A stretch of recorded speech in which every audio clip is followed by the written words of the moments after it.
आपकी तरफ वापस भी आता हूं। फैसल चौधरी साहब, आज आजम नजीर तारा साहब ने अपनी ओपनिंग स्पीच जो सेनेट में की उसमें उन्होंने कहा कि जो सबसे ज्यादा खदशात जाहिर किए जा रहे थे ऑनरेबल चीफ जस्टिस काजी फायज ईसा साहब के हवाले से कि जी उनको फेवर करने के लिए, या तो उन्होंने कहा कि मेरी पिछले 6 महीने में तकरीबन 3 या 4 जो भी उन्होंने बताया 3 मुलाकातें हुई जिसमें उन्होंने वाज़ेह तौर पर कहा कि भाई मुझे ना एक्सटेंशन चाहिए ना मुझे कुछ और, आपने टेन्योर फिक्स करना है, जो भी करना है वो करें। और उसके बाद अब फैसल चौधरी साहब आप मुझे बताएं कि justice honourable justice Mansoor Ali Shah would be the next chief justice of supreme court of Pakistan. Pakistan bar council है, सुप्रीम कोर्ट बार एसोसिएशन है, ये आम वकला है, उनकी उमंगों की तर्जुमानी नहीं की इन्होंने। और उस वक्त जो हमारी इलेक्टेड रिप्रेजेंटेटिव्स हैं वो गवर्नमेंट का डमागाग बन के जो है वो ज्यादा उनके किरदार रहे हैं। वकीलों की सेफ्टी, वकीलों के अगवा के ऊपर और वकीलों के गुमशुदगी, जबरी गुमशुदगियों के ऊपर बार काउंसिल और बार एसोसिएशनों की जो खामोशी है वो खासी मानी है। और उसमें जो है आम वकला, मेरे जैसे वकला को तो बहुत एतराज है कि जब वोटें लेनी होती हैं फिर तो सारे वकील बड़े मोतबर हो जाते हैं, मोहतरम हो जाते हैं, लेकिन अगर एक वकील जो है वो गुमशुदा उसकी जबरी गुमशुदगी हो जाए तो कोई शख्स जो है उसमें बोलने को तैयार नहीं है। पता नहीं कौन सी ऐसे इंटरेस्ट हैं जिनकी वजह से ये चुप इख्तियार की जाती है। तो इंतजार पंजोथा की मैं स्पेसिफिक बात कर रहा हूँ कि आज उसको 14वां दिन है और उसके वेयर अबाउट्स नहीं पता, बार काउंसिल उस पे खामोश है। फवाद चौधरी साहब, सॉरी फैसल चौधरी साहब, आप सही फरमा रहे हैं। मेरा सवाल यह था कि ऑनरेबल जस्टिस मंसूर अली शाह मतलब उसमें कोई रुकावट तो नहीं आपको नजर आती कि वो अब आइंदा मंसूर अली शाह साहब जो है वो बनेंगे या नहीं बनेंगे, मंसूर अली शाह साहब हो या बाकी जजेस हों, जब ये प्रैक्टिस एंड प्रोसीजर बिल लाया गया था पार्लियामेंट की तरफ से, उस वक्त मेरे समेत बहुत सारे लोगों ने इस पे एतराज किया था कि अगर आपने ये बेंच बनाने में अपनी दाढ़ी पार्लियामेंट को देनी है तो उस वक्त दे दें। उसी वक्त ये लोग नहीं मान रहे थे। इस्लामाबाद बार एसोसिएशन की भी इसमें पिटीशन थी। उस वक्त यही कहा गया था कि आप आर्टिकल 191 के तहत फुल कोर्ट बना के आप यही काम कर दिए। जो प्रैक्टिस एंड प्रोसीजर में का जो मतमा नजर था उस पर किसी को एतराज नहीं था, लेकिन ये बहरहाल एतराज अपनी जगह हमारे वकीलों को था कि 191 में जो है ये आप खुद जो है ये रूल ऑफ बिजनेस जो बनाते हैं आप सुप्रीम कोर्ट के, उसमें बना के ये प्रोसीजर अडॉप्ट कर लीजिए। पार्लियामेंट का बेंच बनाना, पार्लियामेंट के कॉन्स्टिट्यूशनल बेंच बनाना या कुछ भी है, ये जुडिशियल इंडिपेंडेंस में मुदाखलत है। अब मंसूर अली शाह साहब बनते हैं या नहीं बनते हैं ये तो उनकी किस्मत है। चले, मुझे नहीं लगता कि जिस मंसूर अली शाह जो है या मुनीब अख्तर या यानी जो दूसरे जजेस हैं उनको ये हुकूमत, ये सारी जो बेमानी किस्म की ये तरमीम की गई है जिसका न मुंह है न सिर है न पैर है, जिस पे डिबेट भी नहीं हुई और आज तक तो ये भी नहीं पता चला कि जो है 26 थे या 54 थे या 34 थे या 44 थे। मौलाना फजलुर रहमान साहब तो कह रहे थे कि वो उन्होंने काला नाग के मुंह से दांत निकाल दिए हैं, यानी कि इतनी मीठी कर दी है ये जो तरामीम है।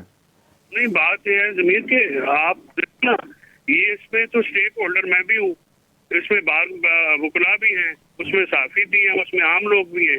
जिस तरह की डिबेट इस पे होनी चाहिए थी क्या वो हुई है? फिर आप कह रहे हैं कि 65 सेनेटर्स का नंबर गोल्डन नंबर ये आया कहाँ से? 2 सेनेटर्स का जो है सेनेटर अपना अख्तर मेंगल साहब, उनके वो उन्होंने शोर किया है, अब उनकी ट्वीट्स भी आप पढ़ लें, आ गए, उन्होंने वोट दे दिया हक में।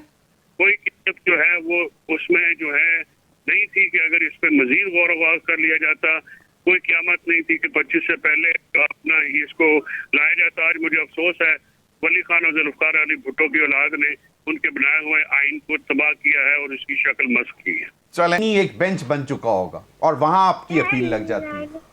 I don't waste my petitions before the frivolous benches which is made concocted by the government for their own favor। बिल्कुल आप खालिद ठीक कह रहे हैं कि ये जुडिशियल इंडिपेंडेंस जो है वो टेक अवे कर लिया। इससे पहले मैं जो ये साहब बैठे हुए हैं जरा ये बताएं कि किस पार्टी का मैं पर्सन रहा हूँ और मैं किस पार्टी में रहा हूँ, ये भी जरा बता दें।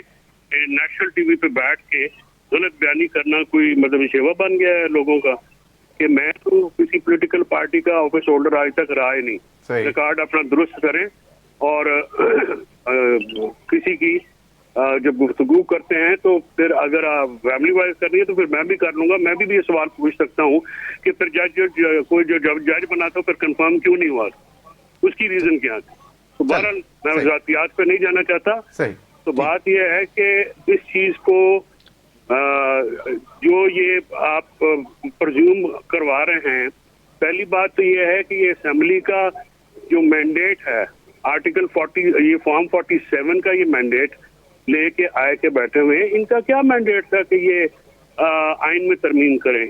ये तो पूरे बिल्कुल बजा फरमा रहे हैं, लेकिन अब we are in a time where ये हो चुका हुआ है। मैं उसकी बात कर रहा हूँ। लेट्स सपोज सर देखिए, इस मुल्क में LFOs भी, मार्शल लॉज भी, ये भी वैलिडेट हुए हैं। क्या आज तक तारीख ने उनको तस्लीम किया है? क्या आप मार्शल लॉ जो हैं वो, आपको पता है कि मार्शल लॉ जो हैं वो ये सुप्रीम कोर्ट ने बैठ के स्टैंप किए हैं, ठीक है जी, और उसके बाद जो है पार्लियामेंट ने उनको जो है वो वैलिडेट किया। क्या आज तक उन मार्शल लॉ की जो सियासी हैसियत है उसको जो है अपनी कानूनी इवन हैसियत है कोई तस्लीम करता है? जाहिर है नहीं करता। बात यह है कि ये चीजें करने के लिए जो पॉलिटिकल लेजिटिमेसी है वो इस हुकूमत के पास नहीं थी। जो एक निज़ाम है जो 3 पिलर्स पे खड़ा होता है, ठीक है, उन पिलर्स के ऊपर अदलिया 1 है, मकनना 2 है और इंतजामिया 3 है। इस बार तो एग्जेक्टिव जो है, आपको लगता है फैसल चॉइस साहब के विद इन जुडिशरी से भी इसके खिलाफ आवाज निकलेगी? Do you see that happening in future? ओहो, तो जुडिशरी में से आवाज कहां से निकलनी है? जुडिशरी अगर इस काबिल होती तो जुडिशरी कुछ करती। जुडिशरी ने तो पूरे पाकिस्तान के वकील उनके लिए खड़े हो गए, पूरे पाकिस्तान के सियासतदान उनके लिए खड़े हो गए, नहीं हुए तो अपने लिए जजेस खड़े नहीं हुए। तो बात यह है कि ये जजेस जो हैं कि और अकेले 8 जजेस के फैसले को, सुप्रीम कोर्ट के फैसले को मजाक बना गया, इसमें इम्प्लीमेंट नहीं किया इलेक्शन कमीशन ने, और इलेक्शन कमीशन की जो है उसको ये सेविंग दे दी कि जब तक नया इलेक्शन कमिश्नर नहीं आएगा तो इस तरह का जो एक सेटअप है जिसके ऊपर बहुत ज्यादा एलिगेशंस हैं, जिस पर बहुत ज्यादा एतराजात हैं, वो चीफ इलेक्शन कमिश्नर और कमीशन जो है वो कंटिन्यू करेगा।